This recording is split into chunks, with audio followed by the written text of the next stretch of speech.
आप सभी का हार्दिक स्वागत है हमारे YouTube चैनल पर। मोस्ट इम्पॉर्टेंट क्वेश्चन की सीरीज में आज प्रश्न संख्या हम लोग 15 नंबर लेकर के आए हैं और ऐसा क्वेश्चन लेकर के आए हैं जो हर साल बोर्ड परीक्षा के हर एक पेपर में हर एक सेट यानी 7 सेट बनते हैं, तो 7 के सातों सेट में ऐसा क्वेश्चन आपको देखने को मिलता है। वो क्या है? आव्यूह विधि से हल कीजिए, यानी कि ऐसा 3 समीकरण दिया जाएगा और कहेगा मैट्रिक्स मेथड। इंग्लिश मीडियम वाले बच्चे ध्यान देंगे, मैट्रिक्स मेथड। आव्यूह विधि का मतलब है मैट्रिक्स मेथड से एक्स वाई और जेड की वैल्यू फाइंड आउट करना है।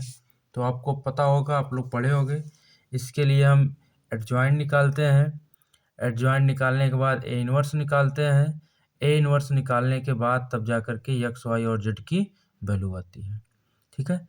वीडियो को शुरू करने से पहले मैं आप लोगों से कहना चाहूँगा कि व्यूज़ तो बहुत आ रहे हैं लेकिन क्या है कि आप लोग लाइक नहीं करते हो। तो सबसे पहले मैं चाहूँगा कि अगर वीडियो आप देख रहे हो तो सबसे पहले लाइक बटन पर क्लिक करके लाइक कर दीजिए और अपने मित्रों के साथ शेयर कर दीजिए। फिर हम इस वीडियो में आगे कंटिन्यू होते हैं। तो आज का वीडियो है आव्यूह विधि से हल कीजिए। ये 3 समीकरण दिया गया है, इसको आव्यूह विधि से हल करना है। सबसे पहले क्या करेंगे, हम दिए गए समीकरणों को आव्यूह रूप कौन सा होता है? ax = b में लिखने पर। अब ax = b में कैसे लिखेंगे, ध्यान दीजिएगा। इसमें क्या होगा, अब यहाँ से देखेंगे तो ये जो कोफिशिएंट एक्स वाई और जेड के कोफिशिएंट हैं, ये ए का काम करता है, यानी ए में आपका हो जाएगा 2 -1 3, बी में और नीचे हो जाएगा 1 1 1 और नीचे हो जाएगा 1 -1 और 1। और इसके साथ जो एक्स वाई जेड वेरिएबल्स हैं, ये आपके क्या होंगे, एक्स का काम करेंगे, ये कॉलम मैट्रिक्स रहेगा एक्स वाई जेड। और बराबर किधर के जो भी वैल्यू हैं, इसको हम बी लेट करते हैं 9 6 2। ठीक है। अब यहाँ से क्या करेंगे, अब चूंकि ax = b है तो यहाँ से x की वैल्यू निकालेंगे। तो x की वैल्यू आती है क्या, a इनवर्स b। इसको इक्वेशन नंबर 1 मान कर रखेंगे, बाद में इसी की जरूरत पड़ेगी। यानी कि x की वैल्यू तब आएगी जब a इनवर्स आएगा। तो a इनवर्स निकालने की प्रक्रिया हम जानते हैं। a इनवर्स के लिए सबसे पहले सारणिक ऑफ a की वैल्यू निकालेंगे। तो ये आव्यूह a है, इसको सारणिक रूप में बदलेंगे। तो सारणिक रूप में बदलने के लिए हम ये क्या करेंगे, 2 - 1 3 1 1 1 1 -1 1। अब चलिए इसका मान निकाला जाए। तो इसका मान निकालने के लिए किसी के भी रिस्पेक्ट में हम प्रसार कर देते हैं। R1 के सापेक्ष प्रसार करें, 2 लेंगे तो 2 लेंगे, ये 4 वैल्यू आएगी, 1 1 -1 1। फिर ये वाला लेंगे -1, फिर ये 4 वैल्यू आएगी 1 1 1 1। फिर +3 लेंगे, जब 3 लेंगे तो ये 4 वैल्यू आएगी 1 1 1 -1, क्योंकि जो एलिमेंट लेते हैं उससे संबंधित रो और उससे संबंधित कॉलम बंद हो जाते हैं। तो अब क्या आ जाएगा, यहाँ से देखेंगे 2 आएगा, 1 का नाम 1 आएगा, +1 आ जाएगा, ये +1 आएगा, ये 1 -1 आ जाएगा, ये 3 आएगा, -1 -1 आएगा, 1 से 1 कट गया। अब कितना आ गया, अब देखा जाए तो 1 1 जोड़ेंगे, 2 दूनी 4, ये 0 हो जाएगा, और 3 दूनी 6 -6 हो जाएगा। और सॉल्व करेंगे तो रिजल्ट आया कितना, -2। ठीक है। अब चूंकि डिटर्मिनेंट ऑफ ए की वैल्यू 0 के इक्वल नहीं आई, अगर ये 0 आई होती तो ए इनवर्स का अस्तित्व तो नहीं होता। अब 0 के इक्वल नहीं है, इसलिए ए इनवर्स का अस्तित्व है, ए इनवर्स का अस्तित्व है। ठीक। अगला काम क्या करते हैं, इनवर्स का अस्तित्व पता चल गया तो अगले काम के लिए हम क्या करेंगे, ए के अवयवों के सहगुणनखंड निकालेंगे या सहखंड। ए के अवयवों के अवयवों के सहगुणनखंड या सहखंड जिसको कहते हैं सहगुणनखंड निकालेंगे।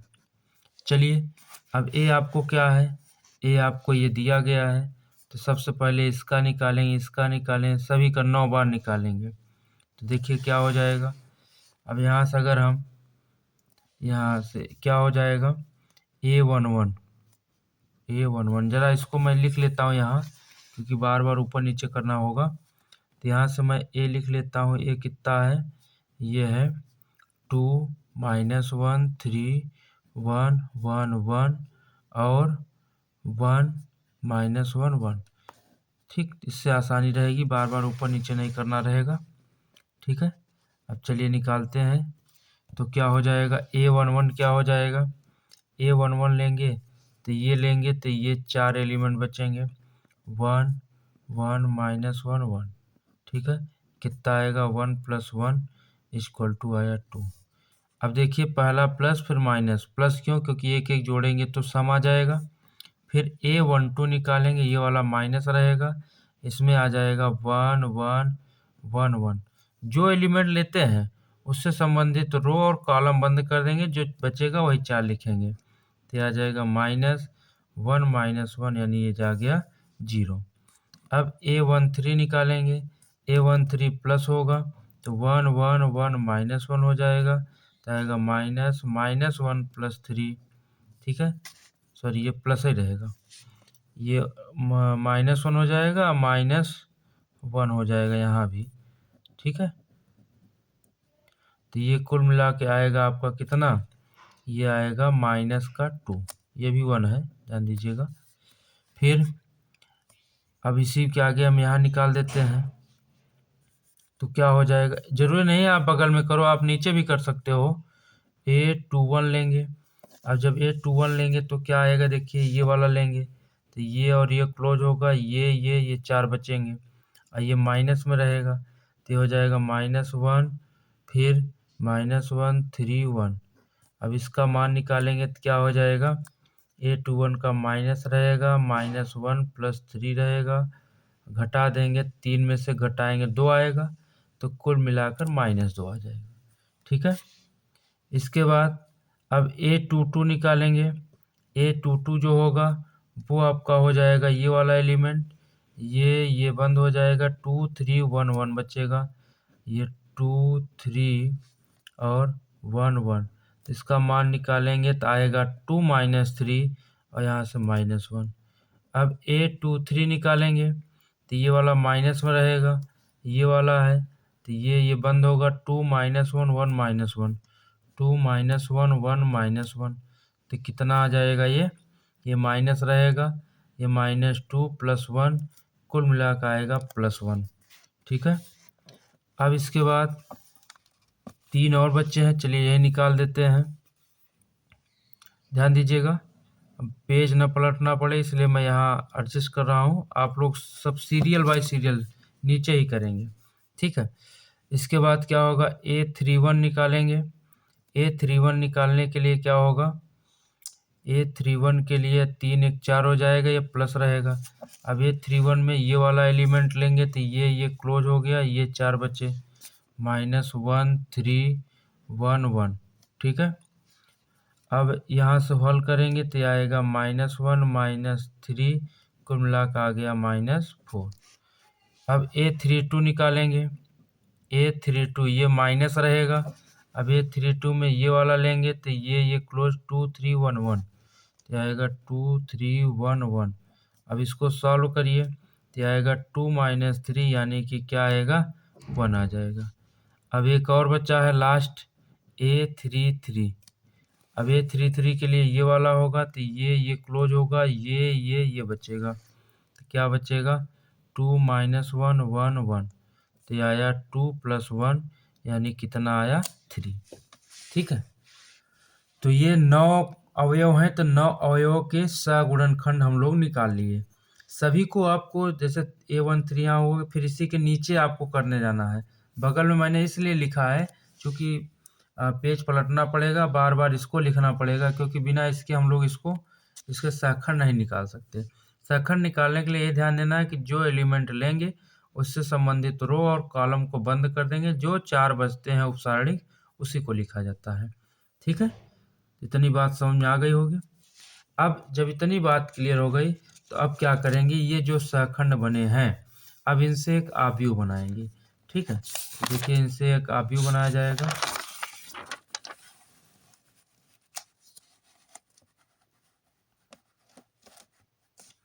देखिए, तो यहाँ लिखेंगे क्या, सारणिक ए के अवयवों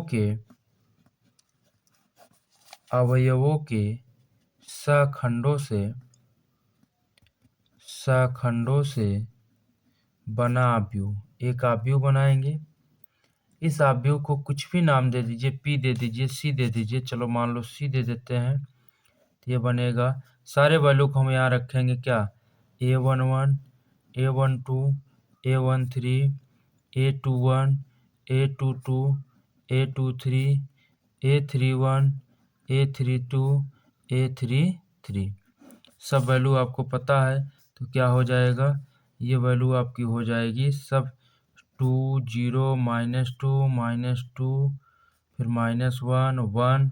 ठीक है, और 4 और 4 नहीं, -4 है, -4 और 1 और 3। ठीक, अब क्या करेंगे, अब इसका हम परिवर्त निकालेंगे। सी का परिवर्त आव्यूह, परिवर्त का मतलब बच्चों ट्रांसपोज होता है, परिवर्त आव्यूह। इस परिवर्त को ही हम कहते हैं क्या, एडजॉइंट ऑफ ए। तो यहाँ से एडजॉइंट ऑफ ए निकलेगा।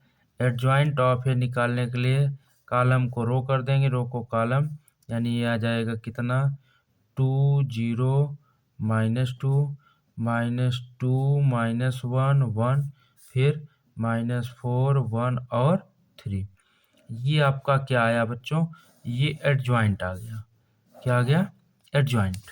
ठीक है, अब इसके बाद जब एडजॉइंट आ गया तो आप फार्मूला जानते हो, ये फार्मूला होता है कि A inverse equal to adjoint of सारणिक ए।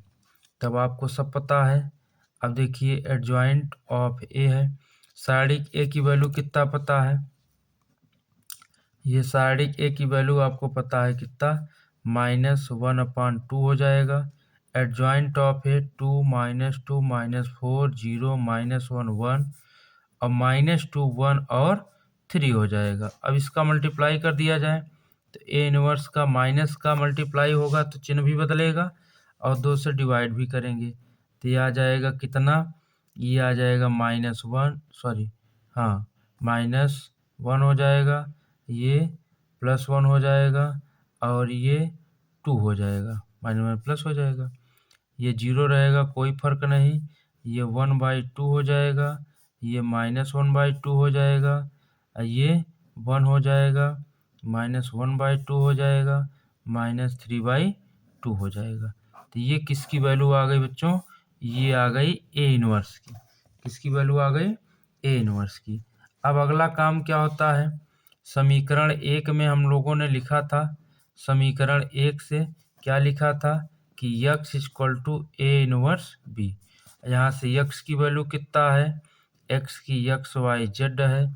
A इनवर्स कितना है, A इनवर्स अभी हाल में निकाले हैं, 1, 2, 0, 1/2, -1/2, 1, -1/2, -3/2। और b की वैल्यू कितना है, b आपको निकाला गया था, लास्ट वाला बराबर को उधर 962। ठीक है, चलिए अब इसका गुणा करते हैं, गुणा करके अंतिम चरण में चलते हैं। इसको गुणा करने के लिए बताया है, ऐसे उठाएंगे, ऐसे गुणा करेंगे। 9 × 9 कितना हो जाएगा, -9, 6 × 9 6, 2 दूनी 4। ठीक है, फिर 9 0 में 0, 6 का गुणा 1/2 में करेंगे 3, -1/2 में करेंगे तो कितना आएगा, -3 आएगा। ठीक है,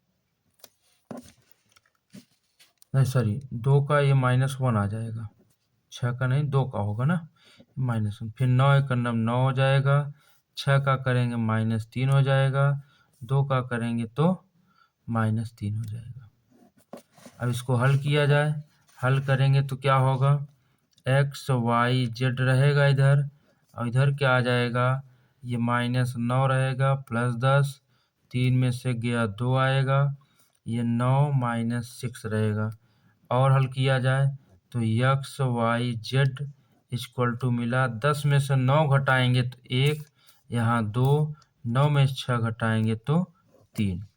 तो यहाँ से आपकी x की वैल्यू जो आई वो आई 1, y की वैल्यू 2 और z की वैल्यू कितना आई 3। तो यही आपकी आव्यूह विधि थी।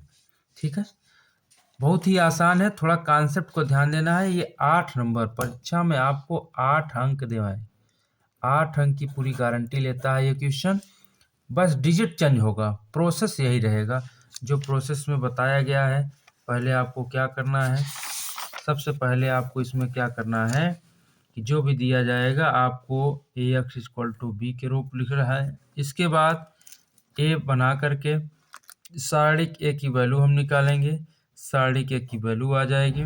सारणिक A की वैल्यू अगर 0 नहीं आती है, 0 के अलावा प्लस आए माइनस आए तो इसका अस्तित्व होता है, मतलब ये एग्जिस्ट करता है। जब एग्जिस्ट करेगा तो हम सगुणनखंड निकालेंगे, A11 निकालेंगे, A12 निकालेंगे, A13, A21, A22, A23, A31, A32 और A33 सारी वैल्यूज को निकाल लेंगे। निकालने के बाद क्या करेंगे, फिर यहाँ पर आने के बाद हम लोग क्या करेंगे, इससे क्या बनाएंगे, एक आव्यूह बनाएंगे। जो भी A11, A12, A13 से बना उसका आव्यूह बनाएंगे। आव्यूह को कुछ भी नाम मान लो C दे दिए। फिर हम क्या करेंगे, C का परिवर्त आव्यूह निकालेंगे। परिवर्त को ही हम ट्रांसपोज कहते हैं। क्या कहते हैं, ट्रांसपोज। जब परिवर्त आ गया, इसी परिवर्त को ही एडजॉइंट ऑफ ए कहा जाएगा, सहखंडज कहा जाएगा। फिर ले आकर के ये फार्मूला होता है ए इनवर्स का, यहाँ ले आकर रख दिए, ए इनवर्स आ गया। पुनः पलट कर वहाँ गए समीकरण 1 से, ए इनवर्स की जगह ए इनवर्स रख दिए, बी की जगह बी रख दिए। फिर इसके बाद इसका मल्टीप्लाई कर लिए, मल्टीप्लाई करने के बाद ये रिजल्ट आपके सामने आ गया। यही आपसे पूछा गया था। ठीक है, तो उम्मीद करते हैं ये वीडियो आपको समझ में आया होगा। तो आप इस वीडियो को लाइक करिएगा। अगर कहीं कोई प्रॉब्लम होती है तो कमेंट के माध्यम से हमें बताइएगा। और आगामी जिस भी चैप्टर का आपको क्वेश्चन इम्पोर्टेंट चाहिए, वैसे तो मैं अपने अनुसार आपको दे रहा हूँ। कोई भी चैप्टर अगर आपको लग रहा हो कि ये चैप्टर हमारा वीक है या इसके क्वेश्चन मुझसे नहीं बन पा रहा है, तो आप कमेंट बॉक्स के माध्यम से, कमेंट के माध्यम से हमसे बता सकते हैं। हाँ, एक और बात बच्चों, जाते जाते आप हमारे वीडियो को लाइक ज़रूर करिएगा, क्योंकि मैं देख रहा हूँ व्यूज बहुत सारे आ रहे हैं लेकिन लाइक नहीं कर रहे हो। लाइक करने में आपका कुछ भी नहीं जाता, इसलिए एक लाइक का बटन होता है, लाइक बटन को ज़रूर क्लिक करिएगा। मिलते हैं अगले एपिसोड में एक नए इंपॉर्टेंट क्वेश्चन के साथ। तब तक के लिए आपको बहुत बहुत धन्यवाद।